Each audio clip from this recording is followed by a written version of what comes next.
a few bright spots out there, like Matthew Boyle from the Daily Caller, who joins us on tonight's program. Matthew, good evening to you, sir. Great to be here. Great to talk about another story the New York Times is severely ignoring. Yeah, I mean, again, when you have a government employee refuse to testify before Congress about what he did and what he knew about a government operation, Matthew, that's big. But hold on, Kim. He didn't just refuse to testify. He told congressional investigators that he was going to plead the Fifth Amendment. And why do you plead the Fifth Amendment? Because you're afraid you're going to admit to a crime during your testimony, like a criminal crime. I mean, something that you could be prosecuted and go to jail for. Right. That's what he's afraid of. I mean, this is no longer just, as several Democrats and several people, at the New York Times and other places around the mainstream media would like us to believe a partisan investigation. You've got officials that are admitting that they're afraid that they're going to commit crimes. That they'll admit that they committed crimes during Fast and Furious and during the subsequent cover-up.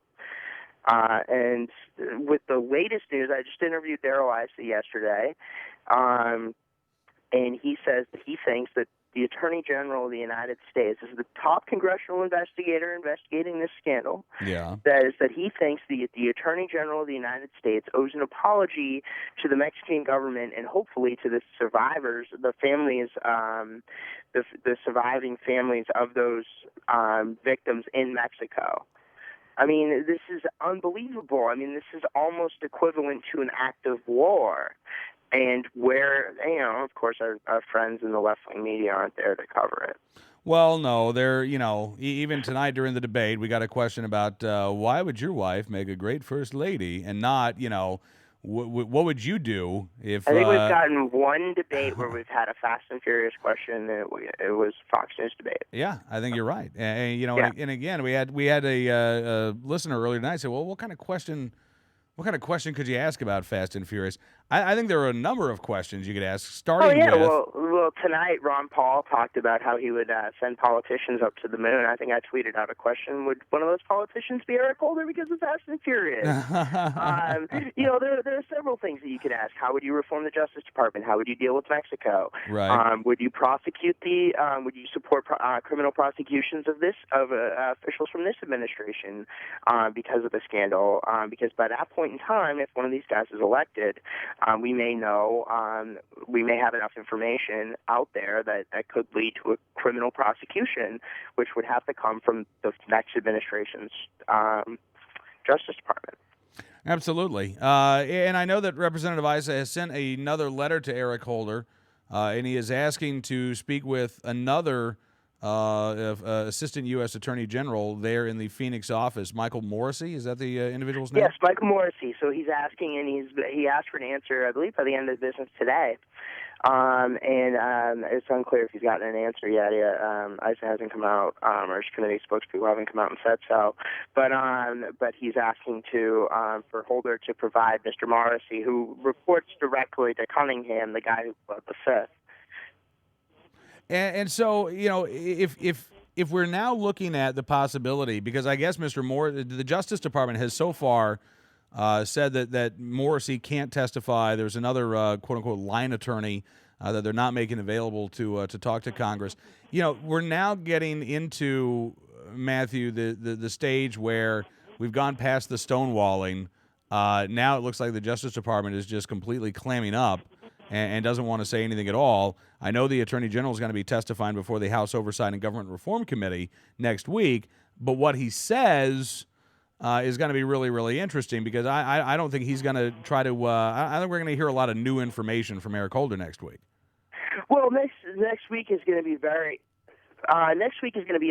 interesting hearing to watch. I mean, what we're going to see is, first off, questions about Morrissey, about Cunningham are going to come up. But the other thing is that this whole line attorney citing thing, there's no legal, constitutional, or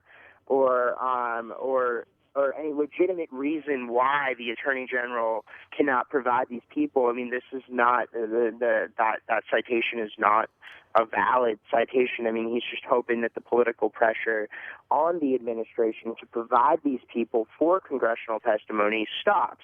That's the only thing that they've got. If the pressure stops, these people stop cooperating, and they start, instead of pleading the fifth, or instead of refusing to testify, they'll just start refusing to cooperate, and the pressure goes away. I mean, the thing is that the reason why we've got so much information that we've gotten out of them is because there's been so much pressure from certain media outlets, mine, other media outlets. I know Mary Chastain's been great at big journalism, Katie Pavlich, Town Hall. You guys have been fantastic.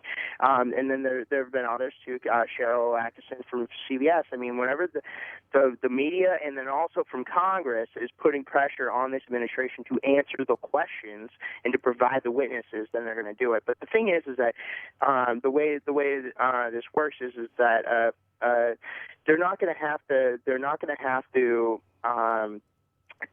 provide these people to Congress if Issa can't enforce the subpoenas. And that's right. what it's going to come down to. So that's the next step. I mean, if they keep stonewalling, keep not citing valid reasons, like that whole line attorney thing, there's no precedent to that. There's no legal precedent. There's no constitutional privilege for that. This is something that they've come up with as another reason why.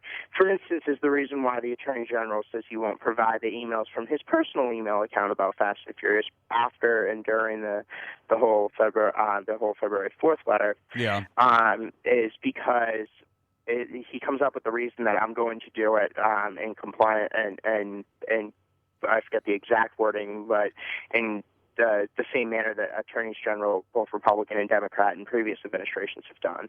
Well, there's no legal precedent. There's nothing there, and everything in these subpoenas so far has turned out to be legally valid, and that's the thing. And so the next steps in enforcing the subpoenas, and these are things that are going to come up in this hearing.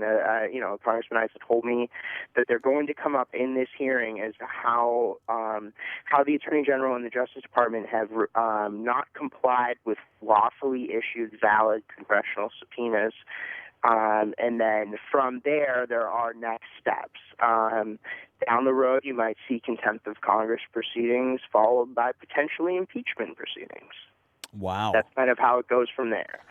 So, and usually when it gets to that point, if you're going to get to a contempt of Congress proceedings, I think we saw this with Janet Reno back in the Clinton administration, is that usually they'll start complying because they do not want headlines of them being in contempt of Congress. So where that would start is the Oversight Committee would have to find them in contempt, and then the whole House of Representatives. So. Honestly, Matthew, in most administrations, I would say that would be a consideration. With this one, I really wonder if Team Obama is thinking, hey, media hasn't covered this to this point. Maybe we could get away with it. I mean, the arrogance and the hubris that we've seen on display from Attorney General Eric Holder and others in the administration, it really is just shocking. Well, absolutely. I mean, you've seen this, and then when there are media outlets such as us that have been covering it, and I've been covering the congressman and other high prominent people calling for his resignation for the past since it started back in October, since they all started coming out and calling for it, and he accuses me and the Daily Caller of being behind it and with some kind of conspiracy theory. And by the way, there's 103 congressmen who think that 103. That's 103 congressmen. That's like a fifth of the House of Representatives think that Holder needs to go. Still 2 senators, every Republican presidential candidate, 2 governors. I mean, he's not answering the questions. I mean, that's the thing, that these are very specific requests, very specific information that's been subpoenaed, that's been requested, and these are things that are going to come up. Why is he not complying with these congressional requests? Why isn't he giving the documents up? I mean, that's what it's all going to come down to next week. Well, it's going to be very interesting to see, Matthew. I appreciate you coming on the program tonight, sir, and I know we'll be speaking again very soon. Yeah, absolutely, Cam, anytime. All right, Matthew Boyle with the Daily Caller joining us tonight.